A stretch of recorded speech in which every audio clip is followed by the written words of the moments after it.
하나님의 말씀 요한복음 20장 11절에서 23절까지 함께 공부하겠습니다.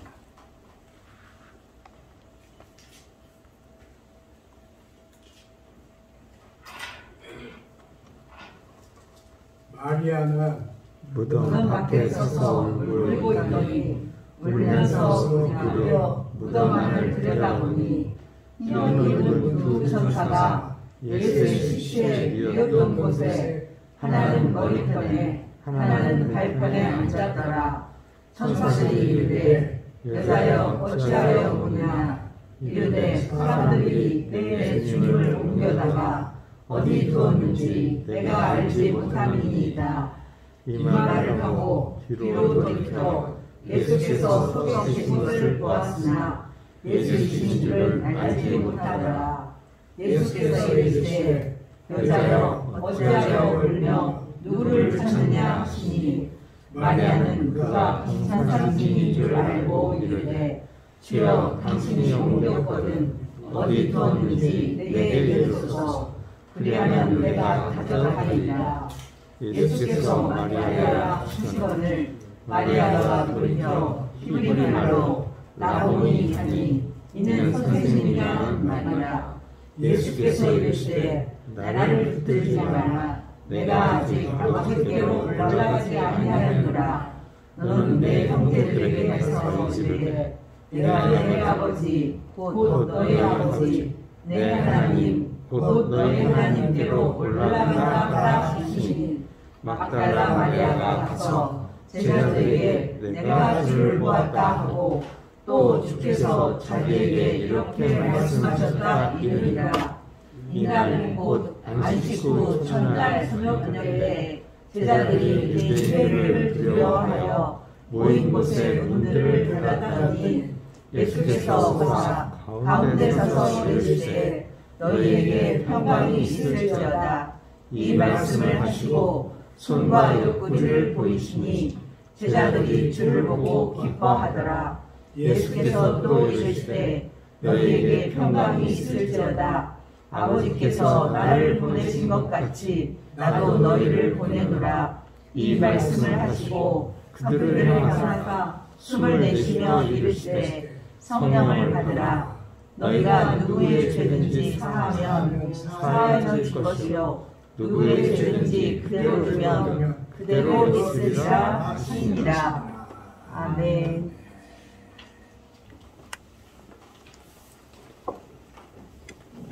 오늘은 금년 2022년 부활절입니다. 돌이켜보면 지난 3년간 교회 행사가 모두 약식으로 치러졌습니다. 3년이 그냥 없어져 버린 것 같은 그런 느낌인데요. 이건 여러분을 위한 제 기도인데요. 이렇게 허성된 3년이 주님 앞에서는 절대로 없어지지 않으리라 그렇게 믿습니다. 여러분의 기본 수명에 모두 3년을 더 해 주실 것이라 이렇게 저는 믿고 그렇게 기도를 드립니다. 저는 부활절 때마다 꼭 그 생각나는 교회가 하나 있어요. 제가 잠시 외국에 있을 때 그 교수님이 아침에 통지를 했어요. 나 오늘 그 부활절 예배 우리 가족이 다 같이 가니까 너도 같이 가면 어떻느냐. 그래서 사실 그 미국 사람들은 평상시는 정장을 안지 않아요. 그냥 암켜나 입고 지냈는데 그날은 진짜 정장을 하고 제가 외국에 갈 때 우리나라 넥타이를 특별히 하나 사가지고 갔거든요. 그래서 제일 마음에 드는 사람이 있으면 줘야겠다 그렇게 생각하고 그 넥타이를 처음 메고 그 교수님 차를 타고 교회를 갔어요. 처음 가는 교회죠. 한 400명 혹은 500명 정도 모인 상당히 큰 교회인데, 야, 그 교회 찬양대 정말 일품이었습니다. 그리고 목사님도 젊은 분인데, 젊다고 해도 한 50대 중반쯤 되는 분인데, 설교를 어떻게 열심히 하든지, 야, 설교를 하려면 저렇게 해야겠다 그런 생각을 하고 예배 마치고 돌아오는데요, 차 속에서 그 교수님이 미국 사람들을 저를 장이라고 안 부르고 창이라고 그래요. 창. 그래서 참 오늘 그 교회 부활절 설교 어때? 그러시는 거예요. 야, 엄청 열심히 설교를 하셔서 몰입되었다고 그랬더니 그 교수님, 자기도 목사님이죠. 휘식 웃더니 나는 이 설교를 5년 동안 들었어.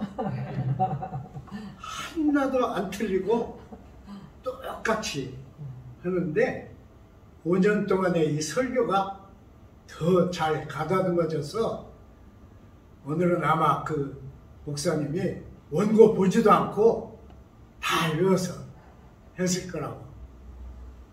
근데 그 말씀을 듣는 순간에요, 머리가 막 찡 하는 거예요. 그렇게 열심히 했는데 앞으로 내가 부활절 설교를 할 때 절대로 꼭 같은 설교를 해서는 안 되겠다, 그런 결심을 했죠.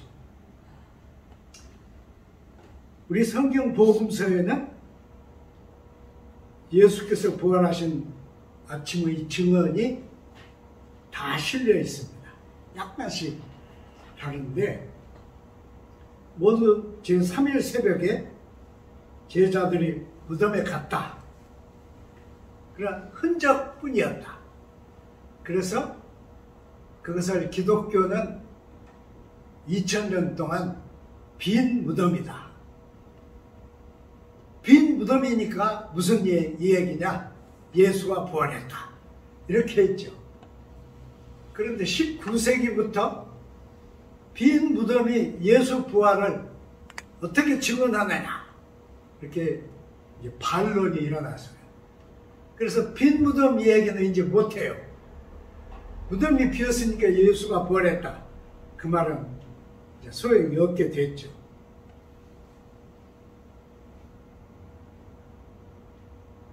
실제로 빈 무덤이 예수의 부활을 증거하지 못합니다.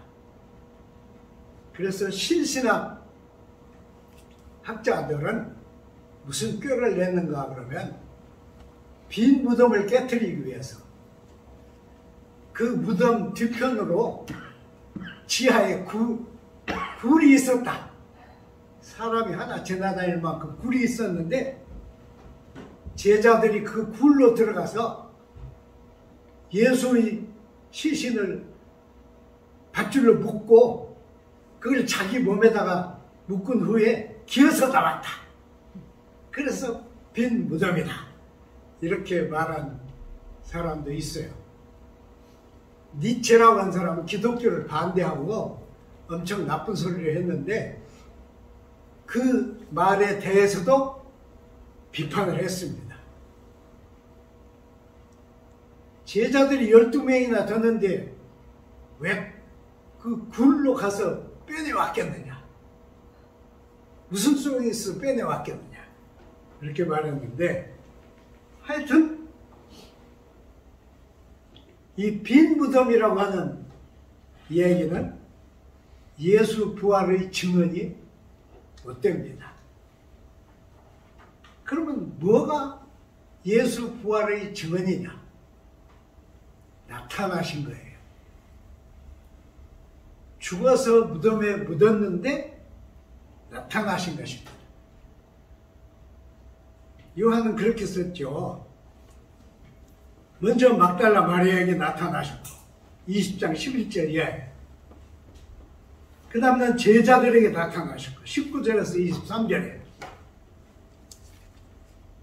그 다음에는 도마에게 나타나신다. 20절 24절 이하. 그 다음에는 7 제자들에게 나타나셨다. 21장이에요. 7 제자들에게 나타나신다. 그리고 가장 극적인 나타남은 베드로를 만나가지고 네가 나를 다른 사람들보다 진정으로 사랑하느냐. 제가 한번 말씀드렸잖아요. 필레라고 묻지 않고 아가파오라고 물었는데 베드로는 필레오 그렇게 늘 말했어요. 필레오. 형님같이 사랑합니다. 그렇죠.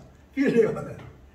예수님이 마지막에는 3번째는 그러면 진짜 네가 형님 같으라도 나를 사랑하느냐. 그래서 네가 진짜 나를 필레제하냐. 그러니까 베드로가 내가 주님을 사랑하는 것은 주님이 더 잘하십니다. 그랬잖아요. 주님이 더 잘하십니다. 불신자들은 예수의 부활을 어떻게 해서라도 막아야 합니다. 반대로 해야 돼.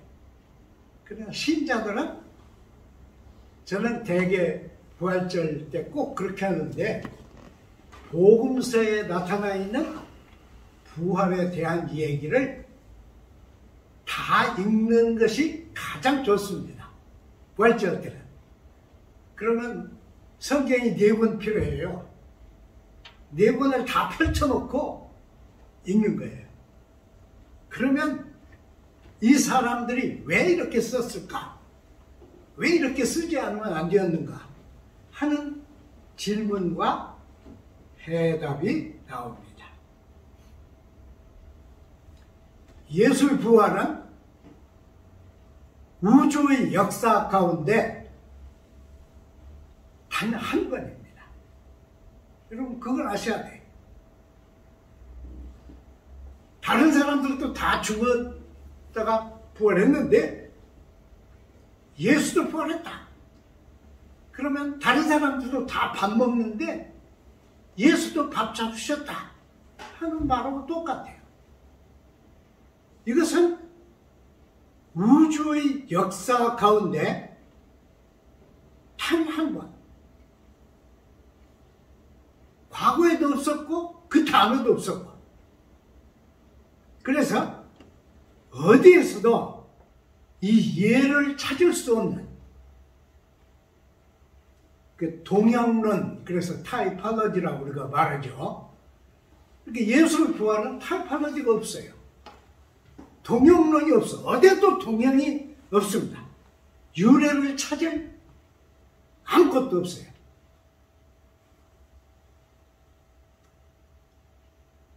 그러나 이 예수의 부활만큼은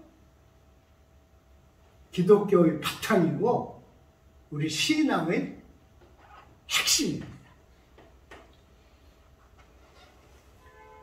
고대 사회를 보면요, 사람이 죽었는데 죽었다가 새로 변해서 태어났다. 여러분 있어요. 여러분 아시죠? 그리고 제일 고약한 변화가 뭐예요? 변생. 사람이 죽었는데 뱀으로 태어났다. 그렇게 말하죠. 고대 사회는 다 그런 거 기록이 있습니다. 그러나 어떤 종교에도 죽은 자가 부활했다. 이건 없습니다. 이건 기독교만을 똑같이 유대교도 야훼 하나님을 믿지만은 오로지 기독교만을 유일한 사건입니다. 그러니까 그렇기 때문에 우리는 이 성경에 기록된 것 외에는 다른 얘기를 안 해야 합니다. 저도 안 하려고 노력 많이 해요. 물론 바울이 고린도전서 15장에 위대한 부활장을 기록해서 이것은 한 개의 논문과 같지요, 여러분. 잘 아시지만. 그러기에 부활절 때마다 목사님들 설교를 보면 어떻게 부활하냐 하는 걸 증거하려고 그래요. 어떻게 죽은 자가 부활하냐 그걸 증거하려고 무척 노력들 해요. 그런데 어떻게를 묻는 사람은 바보입니다. 이건 누구도 물을 수 없는 거예요. 우리에게는 그런 물음이 허락되어 있지 않아요. 어리석은 질문이에요. 어떻게 2020년 전에를 우리가 어떻게 물으면 해답이 나옵니까? 안 나옵니다. 그래서 부활절 때는 뭘 묻느냐 그러면 예수의 부활이 뭐냐 하는 거예요. 예수의 부활이 나에게 뭐냐? 도대체 나에게 예수의 부활이 어떤 의미를 계속 보내고 있는 것이냐? 이런 질문을 하게 돼요. 도대체 예수의 부활이 이 짤막한 세상을 살아가는 우리에게 무엇이냐? 이것을 우리는 실존론적 부활 질문이라고 합니다. 그러니까 우리가 지금 거기 가서 뭐 예수 돌아가신 십자가를 보는 것도 안 되고 예수 묻혔던 무덤을 보는 것도 안 되고 아무것도 안 되는데 다만 나에게 너는 예수의 부활이 뭐냐 하는 걸 묻는 거예요. 네가 신앙을 한다면 예수의 부활이 도대체 뭐냐? 우리가 아무리 똑똑하고 잘나고 위대한 지식을 가지고 있어도요, 우리는 예수의 부활을 재현시키지 못합니다. 말로도 그렇고 연극으로도 그렇습니다. 교회가 늘 연극을 하는데 그건 어리석은 짓입니다. 어떻게까지 연극해요? 제가 청년 때는 이 교회마다 이 연극 무대가 없었어요. 지금은 교회마다 다 하지만. 그래서 무슨 짓을 했는가 그러면 이 속에다 도르래를 달고 밧줄을 이렇게 해가지고는 큰 인형을 가져다, 마네킹이죠. 가져다가 죽어있는 것으로 만들고, 그리고는 깜깜한 밤을 만들었다가 새벽에 도르래로 뒤에서 잡아 끌었어요. 그러면 죽어있던 인형이 막 일어서잖아요. 그래서 막 하늘로 쫙 올라오게. 그러면 교인들은 박수 쳤어요. 그러니까 그때 신앙의 형태가 어땠는가를 물을 수 있죠. 그래서 우리는 전통적으로 예수의 부활은 우리가 다른 말로 해명이 안 되고 설명이 안 되니까 새 생명이다. 그렇게 말하는 거예요. 하나님이 주신 새 생명이다. 아주 특수한 새 생명을 하나님이 주신 것이다. 바울도 그랬어요. 하나님의 영이 죽은 자 가운데서 그를 살리심으로 만일 그 영이 너희 가운데 있으면 너희도 죽은 자 가운데서 너희 죽을 몸도 살리시리라. 이렇게 했죠. 그러니까 그것은 우리, 나, 오늘 나에게 묻는 질문입니다.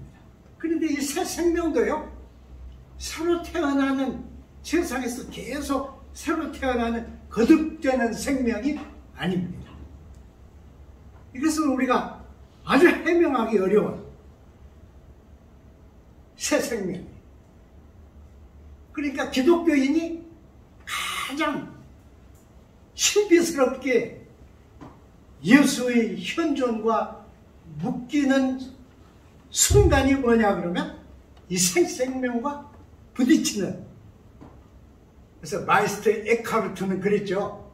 내가 그리스도 안으로 충돌하고 침노에 들어간다. 그랬어요. 그건 자기 입장을 말한 것이죠. 거꾸로 얘기하면 그리스도께서 우리를 자기 속으로 받아들이는 것이다. 이렇게 우리는 얘기할 수가 있죠. 그래서 바울도 이렇게 했죠. 위의 것을 생각하고 땅의 것을 생각하지 말라. 이는 너희가 죽었고 너희 생명이 그리스도와 함께 하나님 안에 감추었습니다. 골로새서 얘기해요. 감추었습니다. 그러니까 계속해서 뭐라고 하는가? 우리 생명인 그리스도께서 나타나신 그때에 너희도 그와 함께 새 생명처럼 나타나리라. 이게 골로새서 3장 얘기예요. 복음서 제자들 중에서 요한이 복음서를 제일 늦게 기록했어요. 그런데 요한은 누구냐? 예수 12제자 중에서 예수님과 제일 가까워. 그래서 신신학자들은 예수님 보고 호모섹슈얼리스트였다. 그렇게 얘기를 하기까지 둘이 가까웠다. 그래서 그렇게 얘기하는데 요한과 예수님은 인간적으로 특별히 가까운 사이였습니다. 근데 그는 예수의 부활을 뭐라고 그랬느냐? 생명과 빛이다. 이건 요한복음 1장에 얘기를 한 거예요. 5장 26절에 되어 있어요. 생명과 빛이다. 무슨 빛이냐? 만물을 포용하는 빛이다. 만물을 생동하게 만드는 생명이다. 그렇게 한 것이 요한복음서의 얘기입니다. 저는요, 지나간 집안에 야곱 타우베스라고 하는 학자의 책을 읽었습니다. 제게는 엄청난 충격을 준 책인데요. 이 야곱 타우베스는 누구냐 그러면 유대인 랍비 가정의 3대째 아들입니다. 그래서 자기도 공부를 해가지고 랍비 서품을 받았어요. 그런데 랍비이면서 철학, 역사학, 인문학, 문학을 전공했어요. 그래서 훌륭한 학자가 됐죠. 그가 죽기 전에 딱 일주일 전에 학자들하고 학생들을 모아놓고 세미나를 했어요. 그분들이 이 타우베스에게 막 간청한 거예요. 와서 꼭 세미나 해달라. 그래서 이 사람이 아프면서 갔습니다. 아프면서 가가지고 한 세미나를 들은 사람들이 전부 글로 바꿔가지고 편집을 한 것이 제가 읽은 책이에요. 그러니까 책상에 앉아서 쓴 책이 아닙니다. 책상에 앉아서 여러 책을 이렇게 참고하면서 쓴 책이 아니에요. 자기도 죽을 줄 알아. 그래서 거기 가면서 내가 혹시 강의를 하다 죽을 수도 있다. 그런데 이제 가서 강의를 했습니다.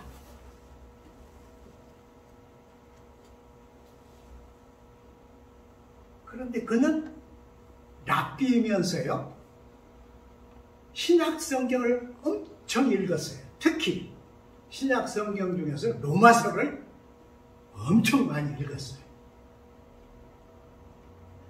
그리고는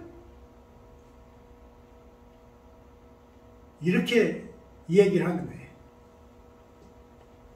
바울은 유대인이다. 모세를 부르신 것과 같이 야훼 하나님이 바울을 부르셨다. 근데 바울을 기독교가 자기 편으로 막 끌어들여가지고 너무 좁혀놓은 거예요.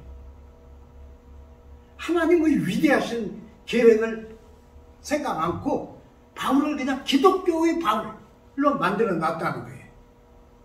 이 타우베스 이 얘기예요. 그 말은 맞는 말이에요. 맞지 않습니까, 여러분? 바울은 로마서에도 기독교인만 구원을 받는다, 그런 말 안 썼어요. 이방인들이 구원을 받으면 유대인들이 질투심이 나서 다 하나님께로 돌아올 것을 하나님은 계획적으로 하셨다. 이게 바울의 말입니다. 근데 이 타우베에서는 기독교를 한마디도 비판을 안 해요. 자기는 유대교 랍비인데도. 그리고 기독교의 교리도 한마디도 비판을 안 씁니다. 근데 이렇게 말했어요. 메시아로 오신 예수가 부활하신 상태에서 바울을 불렀다. 바울은 그것을 자기가 나기 전부터 하나님이 예정해 놓으신 일이라고 고백했다. 바울을 부르시면 그게 소명이잖아요, 여러분. 소명. 바울을 부르셨는데 바울은 여태까지 세상에 태어난 그 어떠한 사람보다 하나님의 의지를, the will of God, 하나님의 의지를 깊이 깨달은 사람이었다. 바울을 부른 것은 부활한 예수였다. 그렇게 말했어요. 유대교 랍비 중에서 부활하신 예수가 바울을 불렀다, 그렇게 말한 사람은 저는 여태까지 한 번도 본 일이 없어요. 야, 그래서 이렇게 썼습니다. 이렇게 말했습니다. 예수는 예수로 죽지 않았다. 예수는 메시아로 죽었다. 메시아로 죽은 예수는 성경의 약속대로 부활하셨다. 부활하신 예수가 바울을 부르셨다. 바울이 소명을 받은, 하나님의 소명, 예수의 소명을 받은 바울이 예수의 온갖 계획과 요구를 충실히 다 이행한 것이다. 무슨 말이에요? 예수는 신교의 메시아만 아니고 유대교의 메시아다. 하나님, 야훼 하나님이 메시아로 보낸 분이다. 그분이 바울을 불러서 바울이 그리스도의 남은 일을 지상에서 했다. 이 강의를 마치고 그는 돌아가서 일주일 후에 죽었습니다. 딱 일주일 후에. 그러니까 죽을 힘을 짜내서 그 강의를 한 거예요. 그것을 사람들이, 들은 사람들이 모아서 책으로 만들었습니다. 정말 감사한 책이었어요. 저는 내가 여태까지 예수를 믿었는데 너무 옹졸했다. 너무 우리 교단의 요구에 충실했다. 이건 잘못된 거다. 하나님을 안 생각하고 하나님 하나님의 계획, 하나님의 위대하신 계획, 그것이 구원이지 않아요. 기독교인들의 구원, 유대교인들의 구원, 아직 신앙에 들어오지 않은 사람들의 구원, 신앙을 갖지 못하면서도 하나님의 말씀을 그대로 실행하는 사람들의 구원, 로마서에 있는 이야기처럼 이것이 곧 하나님이 부활하신 예수를 통해서 바울을 불러서 바울에게 시킨 일이다 이랬습니다. 좁은 신앙은 신앙일 수 없다. 한쪽으로 치우친 신앙도 신앙일 수 없다. 이 타우베스는 죽기 전에 그걸 저에게 증언해주고 주었습니다. 그럼 금년 부활절은 우리에게 뭐냐? 우리는 이걸 물어야 돼. 부활하신 예수께서 바울을 부르신 그 소명은 뭐냐? 그 소명이 도대체 무슨 뜻을 가지고 있느냐?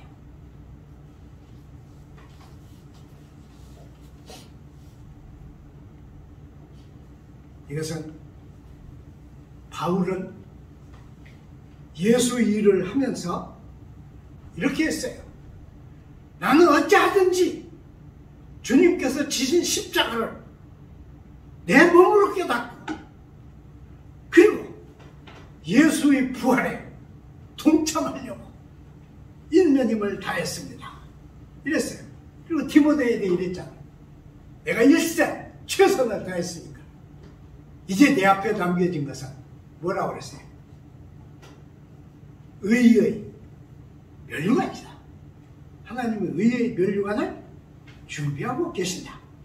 그랬어요. 보십시오. 우리는 세상에 사는데 매일 편안하고 기쁘고 좋고 만족하고 한 사람 세상에 있으면 바보입니다. 우리는 아침에 건강하다가 밤에 아플 수도 있고 아침에 웃다가 낮에 통한할 때도 있습니다. 모든 우리의 삶은 굴곡이에요. 굴곡.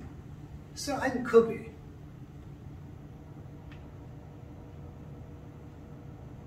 엄청난 고통을 겪다가 여러분이 그 고통과 짐을 극복하면 뭐가 됩니까? 이것은 바로 시편 23편에 있는 내가 사망의 음침한 골짜기로 지나가도 해받음을 두려워하지 아니할 그거 아니에요? 그 해받음을 두려워하지 않고 그걸 극복하면 그 다음에는 뭐예요? 이건 새 생명의 영역이에요. 새 생명 가운데 우리를 끌어들이는 것입니다. 그러니까 예수 부활은 내가 관찰하고 내가 확인하고 내가 뜯어 맞추는 것이 아닙니다. 그건 이미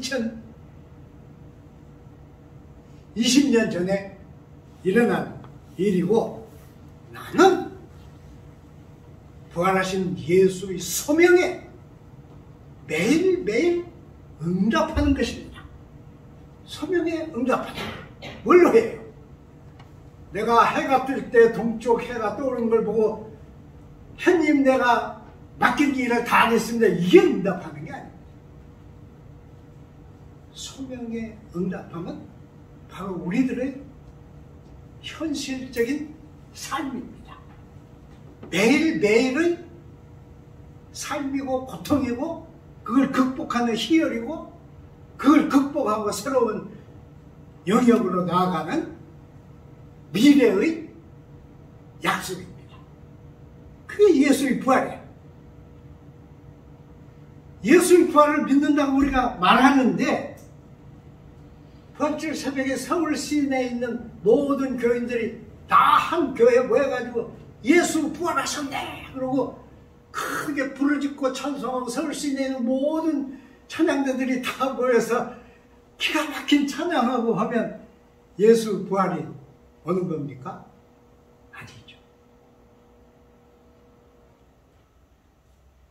지난 이 전염병 기간은 한국 교회가 역사상 유례 없이 타협에 의해서 예배와 섬김을 축소시켰던 기간입니다.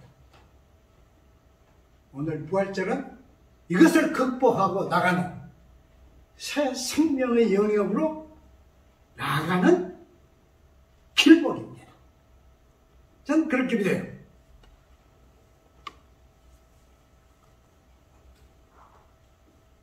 그건 우리 자신들만 가지고는 불가능합니다. 여러분 다 경험하셨죠? 저도 풋풋하면 저는 감기가 드는데 막 기침하고 재채기 오고 머리 아프고 그러는데 그때마다 저는 이 코로나 걸렸나? 막 그랬어요. 아이고 이 코로나인가?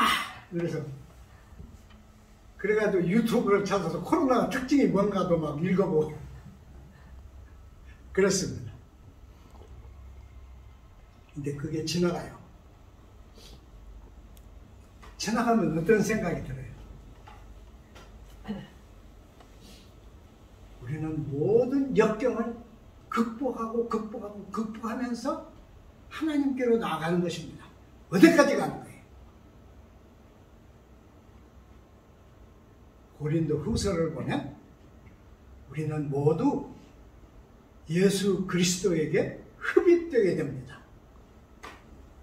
예수 안에서 하나님 안에 있게 된다는 말씀이 예수 그리스도 안에서 하나님 안에 있게 돼요. 그러니까 이것이 바로 예수의 부활이 오늘 우리들에게 전달하는 의미요, 내용이요, 힘이요, 사명입니다. 기도하겠습니다. 거룩하신 하나님, 예수 그리스도를 부활시키신 하나님의 은총을 감사드립니다. 그 안에 저희들을 신자로 부르신 은혜도 감사드립니다.